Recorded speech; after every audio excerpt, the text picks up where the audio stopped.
迎追查事件真相，掌握证据的变化。观众朋友，你好，欢迎加入今天的新闻大白话，我是主持人谭英文。节目一开始来介绍今天的特别来宾，首先是前立委李胜峰。一轮好，大家好。台大政治系教授左正东。一轮好，大家好。以及前海军舰长吕礼诗。主持人好，各位观众大家好。好，我首先还是带大家来关心川普。川普不用做美国梦，因为很多人原本都有个美国梦，那他做什么呢？他做白日梦。好，我们来看他做什么白日梦哦。首先呢，他是有讲到嘛，这个最重要就是月底会不会跟习近平来见面哦？那如果见面的话，他有说，我们会谈台湾的议题哦，说台湾是中国眼中的苹果。好，说在涉及台湾跟其他议题上面哦，他认为会和睦共处。好，说美国目前是全球最强大的军事力量，无论哪一方都是最强，没有人敢轻举妄动。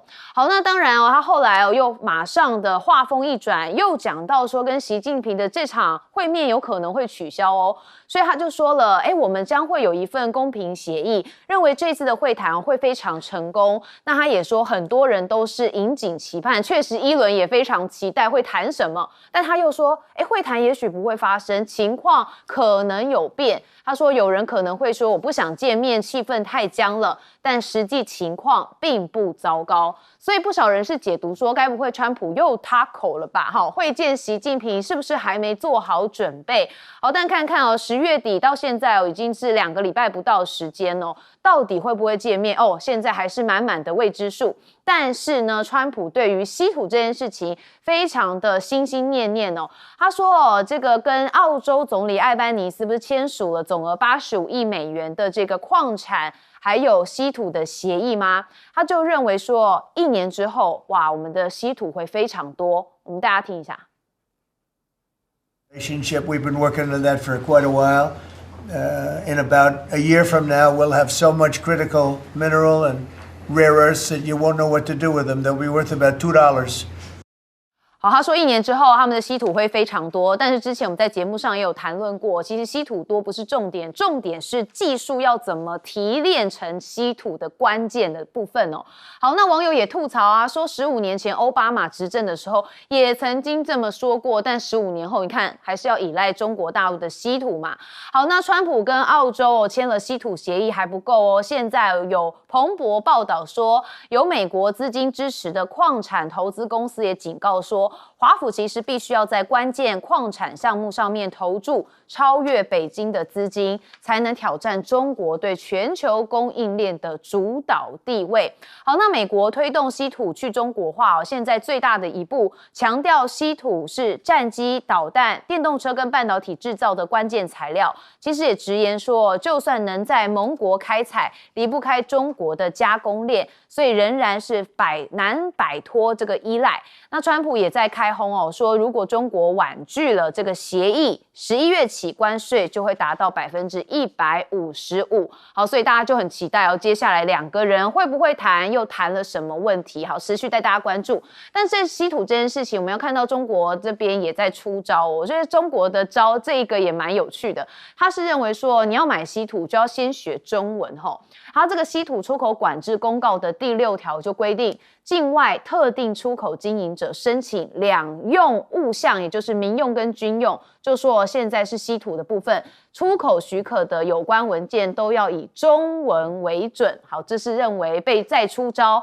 那欧盟也要跟中国大陆这边紧急的会谈稀土管制。那中国大陆的商务部长他们是有特别的来进行说法。他说近期的管制都是一个正常的做法。那当然现在看起来每个人对于稀土的这个依赖程度都蛮高的，所以跟中国大陆都不断的在谈论，尤其是车汽他们都非常需要稀土嘛。那因为这个中国在11月8号的出口管制就要生效，所以全球的汽车制造商的高管对于零件的这个短缺和工厂停摆都显现了担忧。那正在寻求全球范围的关键稀土。那中国大陆已经要加强了这个管控所以这个高盛也有警告，他认为说说，对磁铁制造至关重要的这个部分哦，其实将面临供应短缺。那除了稀土之外啊，钴啊、石油还有天然气等大宗的商品，也因为地缘政治紧张局势而面临了供应中断的风险，也都在持续的上升当中。好，那我们看到了稀土哦，美中之间的角力马上就要有一个新的战场出现之外，我们看到习近平的“15+5”，哇，他们现在哦也是在规划中国大陆的新奇迹吗？好，中国的经济到底是不是游刃有余？因为哦说“15+5”规划其实会再创中国大陆的奇迹。好，中国凭借着稳定的内需跟外贸韧性呢，硬是撑起了5%以上的成长。说这“15+5”的规划，接下来就会成为下一个阶段经济奇迹的一个推进引擎。好，那香港的这个学者也认为说，中国大陆的“15+5”规划主导的是第4次工业革命，而且要跟的就是美国平起平坐。好，这是香港城市大学教授他说，这次部署重中之重就是以人工的这个智慧为主导的第4次工业革命。那这一次的人工智慧的革命当中中国不再是追随者他们要至少是跟美国平起平坐，而且在某些方面还要成为领导者。所以在“15+5”的计划这个对岸看起来他们是有一些决心的，那至少在产业上面要有一些新的奇迹发生。好，我们还是要谈到的川普白日梦，因为他的白日梦很多嘛，那跟习近平会面也是他非常心心念念的，但是他又说有可能不会，可能会取消，所以大家现在有点跨龙博。我们先问顺峰委员，看不懂它是合理，看得懂它才奇怪啊。全世界现在它最大的特点就是它是处于不稳定的状态啊。它有几个特色，我们慢慢来讲。第一个特色叫吹牛啊，假如吹牛要抽税啊，它一定会破产。就不要被说什么，第一说我的稀土从明天开始以后会用个不完，坐在旁边的没有人相信，只有他自己讲。因为这主持人讲的一样，稀土不是世界非常多，说怎么炼嘛，炼是需要花时间的。它不是用钱进去就可以，它是要花时间、花代价的。还有技术，这就是花时间、花代价。那这个中国大陆，它过去它已经付了代价，才有今天这个结果。所以吹牛就让它吹吧。他的 taco 就跟章鱼差不多，叫做 taco 一样啊。这个天天你就看他转，你想他今天面对的对象是谁？4月2号之后，他这还没有感觉吗？他不是日本啊，不是韩国啊，甚至不是欧盟啊。他过去商业成功的习惯里，就以大压小，所以先讲恐吓的话，然后呢极限施压。这个我们舰长最喜欢拿他的谈判艺术出来给大家看的，叫极限施压。那问题，你的对象是谁？就是说我能去施压这个黄仁先吗？我没有能力嘛。我施压的对象是能力比我弱，或是差不多但是小一点的人嘛。但是能力跟我一样，甚至比我大的人，我还有脖子被他卡的人，谁跟谁施压啊？我讲这个有时候伟大的国际政治你只要用人之常情来看就知道了。从真正这是不通的事嘛。所以到现在为止，你们可以发现，就看到川普拉丢人家讲这等等，那到现在为止，习近平讲过话吗？中国政府讲过话吗？这两边在对决就好像拿着那个武士剑客要比赛，一个是乌龟波，另外一个还在那边等着他，就等待一个空档，拔出来，砰一声就把他干掉了。我们不是武侠小说都是这样写的吗？不，真的没有什么伟大的道理，用人之常情来看，你就知道了。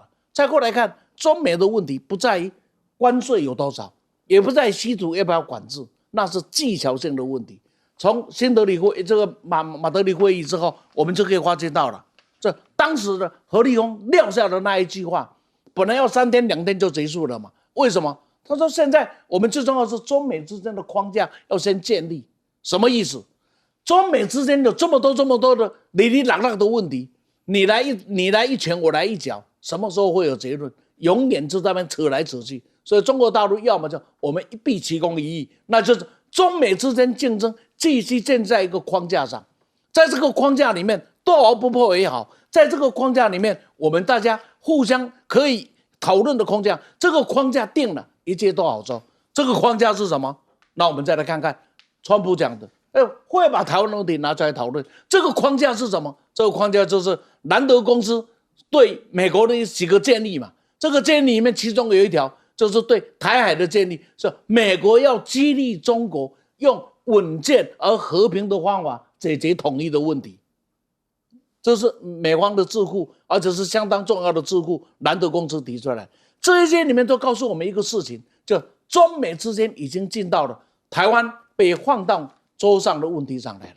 今天中美之间的问题，台湾的问题能够解决，我中国大陆开放更多的条件，市场给你准入没有问题嘛？但是我们之间有一个定时炸弹摆在那里，你叫我怎么开放呢？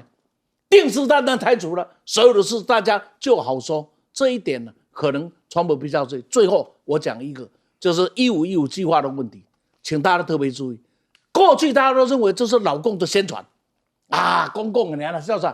结果他们从215到225这10年当中，发现中国制造是真的。回去一看，13五计划、14.5计划的达成率是95%，所以大家就发现155的计划必须要注意了。野村证券、金融时报、经济学人报都已经对这个155提出极关的重视，这是在这之前西方从来没有过的。好，我们接着问教授。好，首先我们看到，其实这个稀土的这个战争呢，最后其实就是在这个出口管制这个制度上面，双方要摊牌。因为美国当然出口了不少东西，中国大陆也是迫切需要的，包括像乙烷了，之前这个川普也用过了。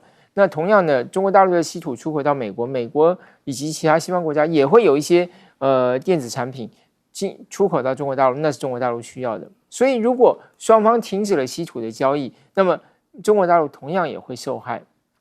但是反过来说，没有了中国大陆的稀土，美国这些产业也会停摆。特别是现在欧洲很着急，为什么呢？因为欧洲现在要援助乌克兰，要增加它的军工生产，军工生产都需要靠稀土。所以这是为什么大家会对这个稀土这么焦虑的原因。它不只是一个经济的问题，甚至已经是牵涉到安全的问题。那么因此最后我看这个问题的解决方案，可能最后还是通过谈判，就是把美国对于中国大陆的这个出口管制一起拿出来谈。因为解决出口管制对于促进外商，特别是美商在中国大陆的投资是有绝对直接的帮助。那当然我再看一下这个澳洲这个也非常有趣，因为澳洲的确是有不少的稀土啊，那可能是仅次于中国大陆全世界第二大的这个生产地。那么现在马上说已经要开始启动了2个计划，一个是在澳洲的北方，另外一个是在澳洲的西南方。那在西南方这个地方生产的是镓这个地方的镓，据说有全世界1/10的产量。那当然，它直接相关的就是军工产业，所以这个会是最快启动的。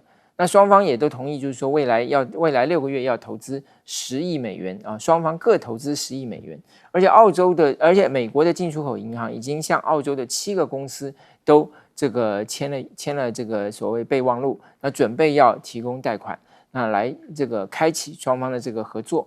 所以我觉得澳洲这个部分应该会启动很快，但是问题是它多久可以有产出啊？这个当然这个才是最大的问题嘛，因为你第一个你开采了以后，你开采的时候要得到政府的许可，执照本身是一个问题。你这个执照本身就有环评啊，因为稀土的生产本身它对环境是可以带来非常大的污染的。再来第二个就是你那个投产之后你那个要达到你的那个你所需要的那个程度，那可能也是需要一段时间去让它的生产流程那个搭配上你的这个实际上使用的需要。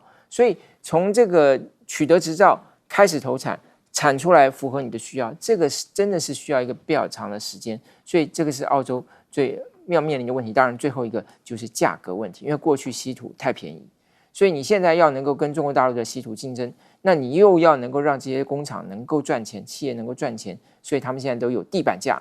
但是这个地板价最后谁来付款，我觉得这个都是未来要面对的一个挑战。好，不过美国看起来他们是希望1年吧，不然川普不会说这样子的时间点哦。好，那舰长，我们来看到有关于稀土的部分啊，10月9号的时候，中国大陆的商务部一次寄出了7项的一个公告啊，那其实我们当初大家只谈到了这7项公告，可是我们不知道这个7项公告里面最致命的其实是61号、62号也有部分是如此啊。可是大家都认为它是管制了有关于境外以及管制了技术，但是现在发现有更可怕的东西出现了，也就是我们这边所看到的啊。他这边61号，对不起，我这一张这个做的比较不好，字太小了，我念给大家听。那这个内容到底是在说什么呢？他在说的也就是他的第2项啊，也就是如果是军事用途或者是提升作为有军事潜力的话，一律不卖。然后他最后第6项的时候，他特别提到啊，你必须要使用中文文件为主，一使用中文文件，糟了，这些人通通都要用中文，而且他还有另外一个追加的，也就是必须使用WPS， 也就是中国大陆的国产那个金山文档所出的这个 WPS 的这个软体。那使用这个软体呢，对不起，那也就是你们通通都要来买这个软体。所以我们这样讲哦，现在中国大陆的作为已经是从刚刚盛峰老师讲到的中国制造变成了中国标准了。现在我中国立下这个标准，对不起，你们通通只能来跟随啊，那你们没有其他耍花样的一个机会。那我们当初一直在讲啊，说我们台湾到底要什么时候才能拿到那个我们买了很久，然后这是川普 1.0 的时候，那他所要提供我们的 F-16 Viper 啊，那大家拍了照，这就是跟随台湾最厉害的，也就是什么都剪彩，什么都开一个记者会。但是刚刚也是啊，我们讲到说有关于这一个兰德公司，它其实跟美国军方的关系是非常密切的啊。它最近出的这一个稳定中美之间的竞争，其实有答案，大家没有仔细的看啊。也就是我们在这边可以看得到啊，他说现在美国的这个模糊性的在策略上有用，但是会出现那个不匹配的预期和反应。这个不匹配是什么？他说，例如交付或延迟战略上无关紧要，但是美国的军售一样还是会引起中国大陆的强烈反应。意思是什么？他不交货，其实不是做不出来，而是战略上的运用啊。他说，其次，中美两国在策略上面有一个不对称，华盛顿也就是美国注意的其实是如何处理这个程序是什么，但是北京特别注重的是结果，尤其是台湾统一的部分。所以我们这样子讲啊，如果从这里面来看，这一个也就是川普说台湾是中国眼中的苹果。那我请问一下，在美国的眼中，台湾是什么？台湾或许是炮灰吧，苹果是捧在手里的，炮灰是只要一失去利用价值，立刻弃之不顾的。好，所以这就是大家很关心的问题哦。所以到底台湾会不会成为川习会上面的议题呢？我们看看10月底两人到底要不要见面。休息一下，马上回来。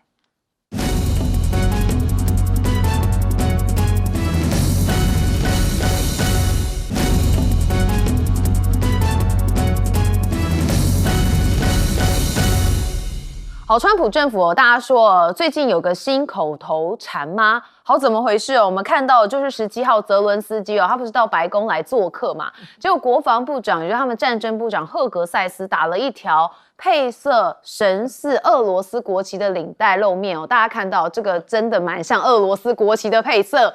好，所以呢就有记者问了部长说，以前是否有系过这条领带？好，我们看到是谁回应是美国的防部发言人帕尼尔。好，我特别要讲他名字，因为他回答实在令我相当的讶异。他说：“你妈买给他的，这是带有爱国情操的美国领带。”他还骂了2个字，我不想讲但是你妈买给他的，你妈这件事情他用来修理记者，好，如果今天我是问的人，我一定会生气。好，那现在有说有一位美国官员也组成了武器化的小组，说帮助川普消灭他认为的敌人。好，这是政府数据的消息人士说，美国政府的各部门有数十名官员，包含情报官员，有帮助指导川普对所谓的敌人来进行报复。好，那这机构这有武器化工作组从5月就开始召开会议，所以你看成员大部分都是什么白宫啊、什么国家情报总监办公室啊、中央情报局啊、国土安全部、国税局等等的。所以有人说现在政府川普这边的国家机器哇也动得很厉害。好，那川普赢一回到底是什么呢？也就是上诉法院现在判定说，允许川普政府派遣国民兵进入奥勒冈州，说即使违背该州的意愿，但是只要总统能提出认为合理的理由，就可以派国民兵来维持治安。好，所以这部分可能会让川普更有信心接下来动用国民兵的力量可能又更加强了。好，那我们知道现在美国政府持续在关门当中所以有很多的员工是放了无薪假。尤其联邦员工有140万名，他们被迫无薪休假或是无薪上班。那现在食物银行跟宗教组织合作，在21号马里兰州向联邦职员发放免费食物。哇，大家看到这照片现场是大排长龙所以这凸显的就是美国的经济很糟啊，大家没有办法上班，没有钱，只能来领免费的食物这蛮悲惨的。好，那当然这个关门的事件影响很大核子安全局也有1400名的员工放无薪假。好，那这放无薪假，他们说是自2000年成立以来首次遭遇到这个情况。那这次的强制休假也会影响到美国核武组装的基地像是德州的潘特克斯核武工厂，还有田纳西州的 Y10K 国家安全综合设施等等，那这些都会被迫进入到安全关闭的模式。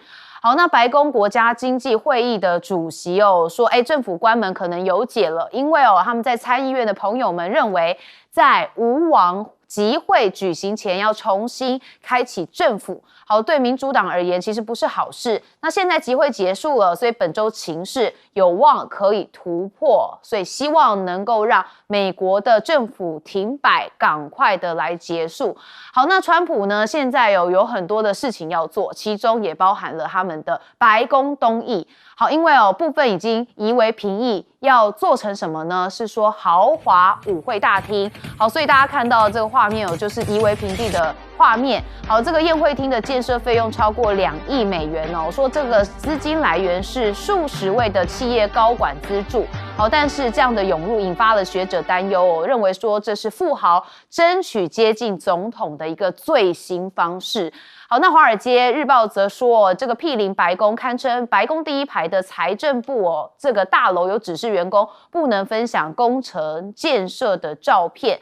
好，那现在因为这个已经开始动工了嘛，所以川普就说，其实每一个总统都有这样的梦想150多年来都希望能在白宫建造一个宴会厅。那现在我做到了，我很荣幸可以成为率先真正推动这项急需工程的总统。好，我们再看到刚刚大家领食物这个大排长龙的印象，我就想说，到底美国最需要的到底是什么呢？好，那民主党参议员史密斯则说，目睹白宫被拆毁恰恰象征着我们所处的时代。所以美国现在真的很纷乱啊！你可以看到这个连修理记者用你妈，怎么会用这样的说法？盛峰委员，你问我真的不太会讲，因为它是一个堂堂正正的美国政府对啊，不，你这种它不是民间的这种开记者会这是一个国家粗鲁成这个样子了，真的，我也不知道该怎么去评论他了。你骂了他也不用，我们也不是他的选民。但是这样的一个国家，在世界的眼中，一定是慢慢消耗世界人民对你的这一个期望。这所谓的美国梦已经慢慢的破碎。我们年轻读书的时候，来台大，去美国，已经没有那样的想，何必去呢？那是一个令你沮丧的地方。当年我们读书的时候，美国所描述的那幅远景，30年前、40年前第一次踏上美国的土地的时候，那种感觉，国家就应该像这个样子。可是现在去到了美国，你会的感觉国家怎么可以成为这个样子？这就是我们几十年来心中最大的一个感受。那我们就来看看美国的这个政府停摆，放心啦，还没破纪录，35天的纪录还没有破了，还有35天。可是问题是一个国家一而再再而三让政府的关门的结果，用台湾话一句话讲，铁打心底别扛这3届的落赛啊，这样子再继续搞下去，这个国家会垮。你看看公务人员，一个为国家服务的工人，最后是大排长龙去领救济的物品，情何以堪啊？这哪得像一个世界第一流的国家呢？那我们再来看看美国拆白宫这一件事情，这个很奇特。所有的我们到过欧美的国家都知道，现在包括中国大陆一样啊，什么事情就是古迹必须要维护，因此再怎么修，外面是不可以动，里面内部可以，那个外观都不会。所以你去到巴黎，你去到欧洲，这一些没有被战火洗礼过的地方，你可以看到，哎呀，跟100年前的景观是一样的，因为是不可以动。就像纽约很多地方也都不可以动，因为那是属于古迹嘛。那白宫绝对是美国重要的一个古迹，而且美国只有那么短的一个历史里，公开就把它给拆了。我不晓得美国人是一个什么样的想法，而财政部给他那个建立才精彩。所以你们千万不要去分享照片哦，这个就是告诉你，这禁酒的时代里面呢，这个卖那个果汁，果汁上面贴一个标签，说不可以加酵母，加酵母会变成酒哦。你不可以分享哦，就是告诉你什么，你们尽量去分享吧。这个为什么实在是令人受不了？所以美国总统他这样搞下去，就像7月份的时候、8月份的时候，《纽约时报》讲的，假如我们的总统像5岁的孩子怎么办？真的是这样子。再有本事的政府，你玩过头了，别忘了隋炀帝就玩过头了，就把国家给玩垮了；嘉靖、万历玩过头了，就把国家给玩垮了。好，我们接着问教授。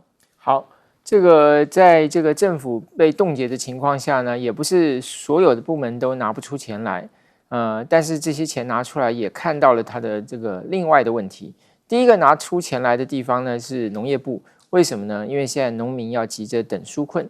那因为今年像这个中国大陆出口的这个大豆呢，只有去年的1/5，那所以当然这个今年刚好又碰到大豆丰收，然后呢这个化肥涨价。劳工呢也涨价，因为本来有这个非法移民也好，或者是本来有这个合法的移民，但是因为川普大规模这个逮捕这些移民，所以有的合法的、非法都被抓起来。那因此当然对这个农民来讲就造成很大的困难。所以现在第一笔要解冻的经费可能就落在农业部。这里头分2个部分，因为农业部它本来就有一个所谓这个救急的这个基金，那这个部分可能会解冻。另外一个就是1933年美国那个时候建立的一个专门协助农民去购买一些农机啊、农用设备的那个基金，也要拿来纾困。所以就可以想象，现在美国的农民的面临到很大的一个困境。那当然，川普也了解到，因为很多农民都是支持共和党的，所以他必须这个部分要加快脚步来进行。第二个部分，我们看到，虽然美国现在政府的这个被冻结了，可是呢，有一个地方还在扩大雇用劳工、扩大雇用员工。哪一个部门呢？就是这个关押非法移民的拘留中心，要扩大雇用什么呢？扩大雇用医护人员。为什么？因为今年到目前为止，在拘留中心死亡的这个非法移民已经超过拜登任内4年来死亡的总数，所以这个情况就非常严重了。那为什么会发生这种现象呢？主要其实当然人很多是一个根本的原因，还有一个原因是什么？因为政府的预算减少嘛，然后川普大量冻结了很多的政府部门嘛，所以去监督这个拘留中心的人也减少了。那因为监督的人减少了，当然他就没有办法，就会有很多的漏洞、很多的死角，所以就会碰到这些问题就是这个健康状况不佳，甚至就死去了。所以这个部门也增加了雇用人力，可是呢，也是透露出美国现在碰到的另外一个困境。所以整体来讲，美国当然现在看到的问题很多，但它的一个归根结底，它的根源是来自于一个高度对立、高度极化的一个社会。所以川普动用一切方法，想要把民主党的根给刨掉，那当然，民主党不会坐以待毙嘛，他也要反击，所以在每一个议题上都是高度政治化，然后高度对立、高度冲突。好，高度政治化、高度对立哦，其实最苦的就是人民了。舰长，我们来看到说这个赫格塞斯他的这个领带啊，他的领带的颜色是白蓝红，白蓝红呢就是俄罗斯，是不是？他的这个国旗的排列顺序，那其实呢法国也救不了，台湾也救不了，为什么？因为无论是法国跟台湾都是青天白日满地红，都是蓝白红，所以呢，他如果把领带打短一点，可能就有办法解决了。那但是呢，为什么他的发言人直接讲说 Your mother did， 就是你妈做的？为什么呢？其实他不是第一个啊，第一个这么粗鄙的到底是哪一个呢？其实是白宫发言人李威特啊。那其实他那个时候是因应了媒体的提问，说为什么川普总统跟这个普丁总统要选在匈牙利的布达佩斯来进行会谈呢？那个时候我们刚刚讲到的白宫发言人直接就回应 Your mother did， 你妈决定的。那意思是什么？意思也就是现在白宫没有办法把这一个实况告诉大家的，或者是无法解决它本身的尴尬的问题，他就用粗鄙来回应啊。那这个粗鄙呢，其实只是开始而已。我们看刚刚讲到的，也就是这个跨部门武器化，那个就是卑劣了。为什么？也就是呢，他现在开始公报私仇，也就是把他之前啊。无论是他被弹劾啊，或者是刑事起诉啊，或者是说他什么俄罗斯干预啊，什么这些相关的部门全部点名，全部来一个那个清洗，所以这个才真正叫清洗啊，也就是包括了白宫，还有国家情报那个总监办公室、中央情报局、司法部、国防部、FBI。国土安全局、国税局，还有联邦的通讯委员会，这是不是大清洗啊？对啊，就是你敢为难我川普，为难我川建国同志，你就倒大霉了，我一定追杀你。但是不要得意的太早，为什么？因为他现在搞这一个有关于白宫宴会厅的部分哦，还有很多的部分，其实他都让这些企业来捐款。是不是我们现在不知道美国的法令是怎么样约束的？未来等到他卸任之后，他没有这一种优势的时候，会不会被下一任总统清算？我们还不清楚。好，那也要下一任是民主党才有可能，我共和党不一定啦，因为共和党里面其实内部的纷争也很多。好，我们休息一下，马上回来。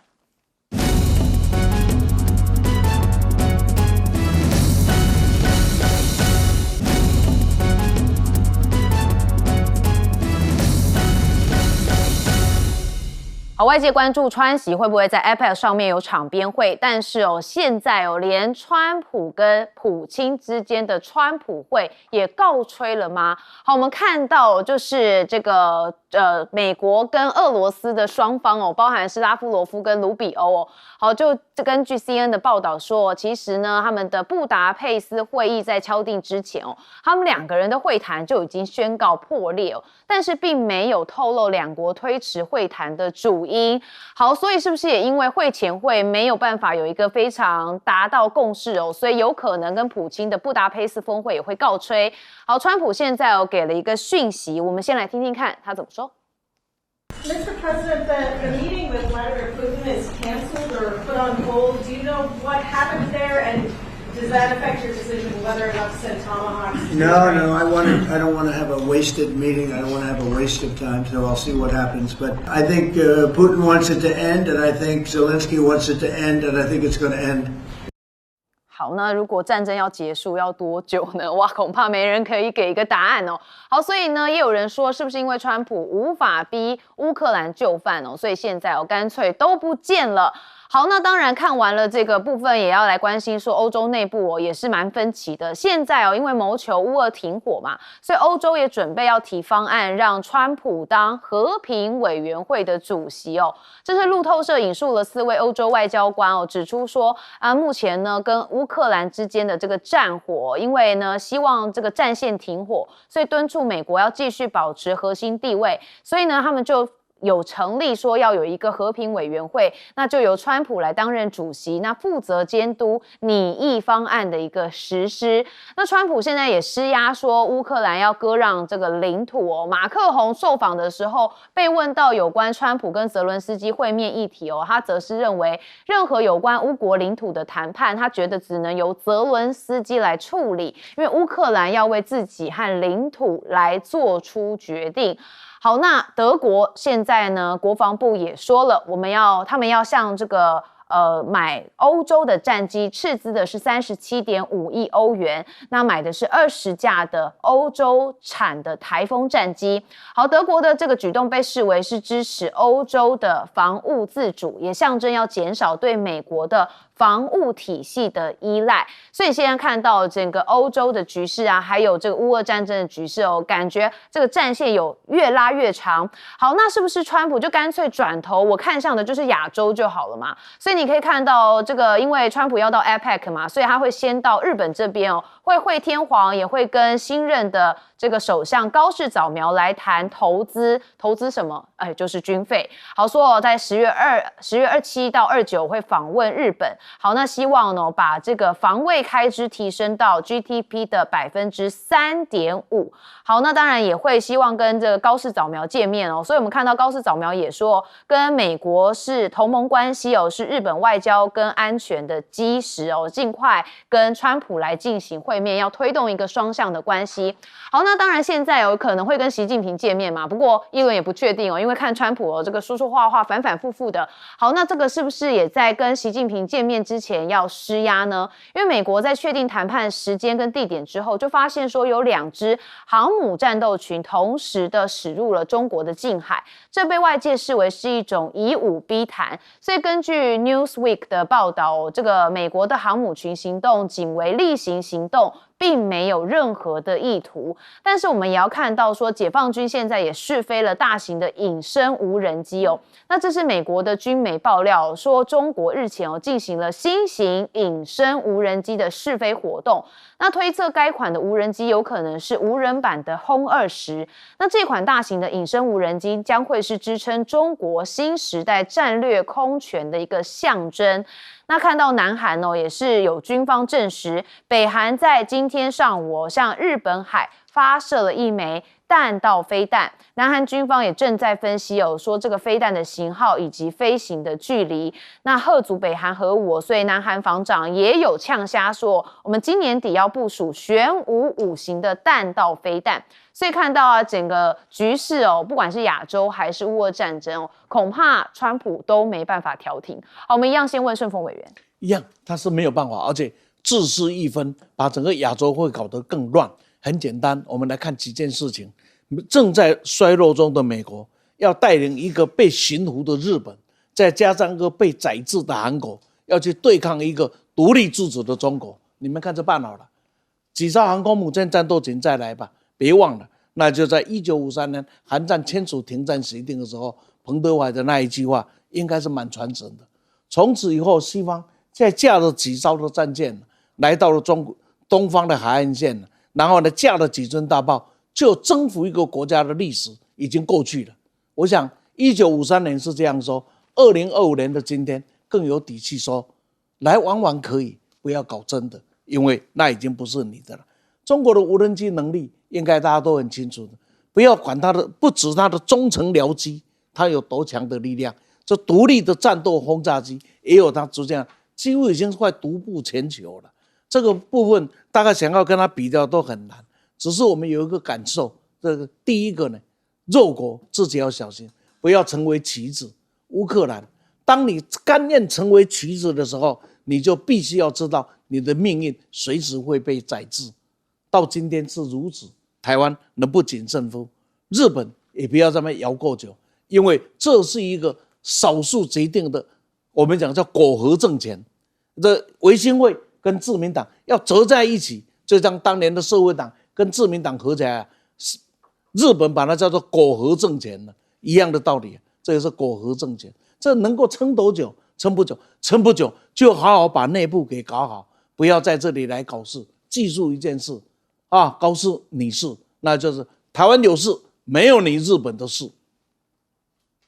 好，所以委员是认为这个部分像是日本跟对中国大陆的态度其实还是有待观察。好，我们接下来问舰长。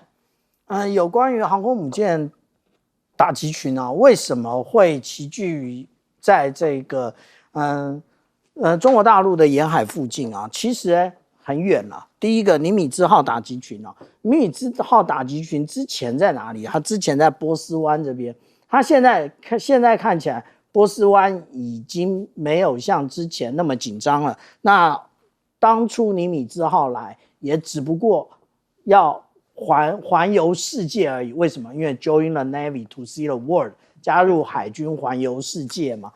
而且最真正的原因是尼米兹号明年就要除役了。那现在中东已经没有那么危险的时候，它就是我们讲到美国海军所提的，这是一个例行任务。但是呢，其实在美国它是对不起，在日本它有1个半的航空母舰。为什么？因为一个就是华盛顿号航空母舰打击群，还有半个也就是闪电航母迪利波里号那迪利波里号它其实是在佐世保，所以其实美国一直都是如此它的总统到哪，它的航空母舰大概也就在附近。为什么呢？因为确保它的安全，军舰也就是活动的领土那而且更象征的是有关于那个实力的展现，所以这个很正常，大家不要穿凿附会。那真正呢，大家要稍微看一下、注意一下的也就是这个是10月10号的时候，北韩它所展现出来的这一个火星20火星20现在还没有试射过我们看看它这到底有几？我们在讲说这种载重车的时候那个它其实是我们来讲，这是下面是几轴它是11轴，而且它是固态的燃料它不是液态那我们接下来看跟它对呛的是谁？也就是南韩的这个玄武5型的这个那个弹道飞弹，但是它几轴呢？对不起，它只有9轴所以我们讲到说下面的这一个，我们刚刚讲到说这个火星20，大家研判它大概就是15000公里，可是这一个南韩所做的玄武5型，大家研判它是8000公里。不过呢，这2国就在隔壁都不需要这种弹道飞弹。那他们最主要的是什么？就是一种威慑。但是呢，其实金正恩所伴随的是核威慑，因为金正恩也就是北韩，它是有核武的那但是呢，你南韩有什么？南韩什么都没有。然后结果南韩竟然呛说北韩动用核武就等于灭亡。其实这只是证实一件事情。也就是我们在讨论战略，或者是我们在讲政治学里面有一个很重要的，就是相互保证毁灭，就是你们2个互相毁灭而已那当然，南韩他在之前还有透过大卫营的宣言，也就是美国会提供给他们南韩一种延伸威慑。不过延伸威慑是会来不来得及是另外一个问题那另外我们看中国大陆它其实我们现在看到的这一些无论是无人机或者是6代机它都是一种非检式的设计，也就是我们讲到的烂打型的设计，因为它就好像我们讲到的那个希腊的字母烂打那其实这一个呢，它在9月18号它就已经亮相了。那但是大家一直研判说这是无人机，那大家真正的问题是，说好的轰20为什么一直没出现，反而是不断出现的都是这一种无人机呢？因为其实无人机它的科技水准比有人机还高，而且以它现在的这样的一个尺寸，一样可以成为我们讲到的核武3位一体的一个部分。好，我们接着问教授。好，北韩为什么发射飞弹大家都很意外。是不是要给这个南韩一点颜色看看？因为南韩要办 APEC， 那我认为其实说不定这也是一个讯号，就是这个金正恩有可能会跟川普见面，所以先兵后礼啊，就是表示说，哎，你看真的跟我见面是有必要的，你不要说这个见面了以后没有达成无核化，你就空手而回，最起码我展现一下说，如果不见面，情况会更糟。那当然，因为现在据说板门店已经这个宣布，就是说在10月底这一段时间，10月下旬这段时间是不接受外来的访客。那所以大家就猜测说，是不是川普真的有可能到板门店跟金正恩见面？因为这个美国有一些媒体也报道说，美国官员的确在评估跟金正恩见面的可能性。当然，主要考量到的还是说，如果见面了以后没有这个对无核化进一步的推进，川普会不会很没有面子？可是我认为以川普的个性，他是想见的，因为他要的是话题嘛。那所以他要见这么多人，那他要见习近平，那要见这个李在明，万一没有具体的成果，到时候还会有一个跟金正恩的见面，大家可以谈一谈。所以从川普的一个思维模式跟他的做事习惯来说，我认为他是有兴趣的，更何况美国的媒体也这样报道。那现在就是看金正恩，金正恩没有什么诱因要见的。因为金正恩过去在5、6年以前，那时候跟川普见面是那个时候他的核武发展还没有到今天这个阶段，同时当时俄罗斯跟他也没有像今天这么密切的关系，然后俄罗斯对他的协助，不管是能源也好，军事科技也好，那个时候都不存在，现在都有了，那他为什么要跟美国见面呢？所以除了对于他来讲推上国际舞台之外，他也没有实质的好处，更何况他今年参加了莫斯科的胜利日，参加了北京的阅兵，他在国际上好像也已经有一些能见度了，也有一些这个他可以带回国内的，所以他的诱因是低的。那当然，剩下最后一件事情还是他希望改善这个北韩被制裁这个情况，因为北韩被制裁，所以使得他整个经济情况呢是完全被孤立，能源的需要以及他整个对外贸易的开拓，这个他还是需要的。所以我认为，当然他还是看到这个跟这个川普见面的好处。当然，最担心的、最不安的恐怕就是李在明了。是不是美国跟这个北韩又跳过南韩，然后做了一些重大的决定，或者说有一些重大的突破？那么这样子会让南韩在这个当中呢完全失去角色，他对于他国内的支持也是会有影响的。所以这个其实也是非常川普的一个思维哈，就是说为什么他要见金正恩，这也是跟南韩谈判的一种手段呢。因为现在为了3500亿，到底这笔资金要怎么出？全部现金，还是一部分是贷款，还是一部分是保证？然后要不要签这个所谓的货币互换协议？因为南韩非常担心，如果这3500亿一下子现金全部到了美国去，他可能会没有足够的这个外汇存底来支应可能的金融的这个变化，金融体系的变化，所以他说要有货币互换。在2009年那个时候金融危机的时候，南韩就是通过跟美国的货币互换来稳定它的金融局势。那时候其实已经有所谓的清迈倡议，已经有韩国跟这个东南亚国家跟中国大陆之间的货币互换，它还是要靠美元。所以这个当然也是在他跟美国谈判的这个内容。还有包括一个什么呢？还有包括一个就是未来谈判、未来投资要投向哪些公司、哪些产业，谁决定未来的利润怎么分配？